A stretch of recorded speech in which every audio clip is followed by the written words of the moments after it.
Si nous vivons dans un monde interconnecté où tout se déroule de plus en plus vite, il n'en demeure pas moins que les hommes connaissent mal la culture de l'autre. La semaine dernière, une réunion s'est déroulée à l'UNESCO pour réexaminer la notion de paix. Pour y parvenir, un point essentiel, le dialogue interreligieux.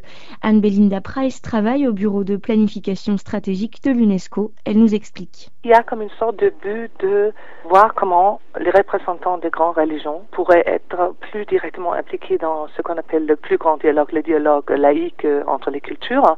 Est-ce qu'il y a un rôle qu'on a ignoré, est-ce qu'il pouvait renforcer cet effort global dans lequel nous sommes tous engagés? Est-ce qu'on peut construire ce nouvel humanisme en réexaminant le rôle et le fondement de la pensée de paix qui est au fond de chaque des grandes religions? Une place particulière sera notamment accordée à la jeunesse. Décision prise, se nourrir de leur vision du monde et impliquer les jeunes dans l'échange culturel. Une initiative déjà en marche avec le projet de réviser les livres d'histoire des écoliers. Anne-Belinda Price. Et on a un projet qui s'appelle la révision des curricula, où on essaie de trouver les points communs dans l'histoire que les gens ont vécu, au lieu de trouver ce qui divise.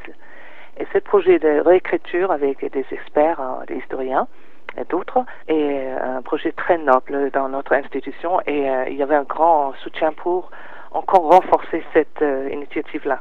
Irina Bokova, la directrice de l'UNESCO, s'est exprimée lors du lancement de cette année internationale du rapprochement des cultures qu'elle a décrit comme un voyage intellectuel, une réflexion sur de nouvelles perspectives pour la paix au XXIe siècle. Le plus dur est à venir, reste maintenant à passer des paroles aux actes.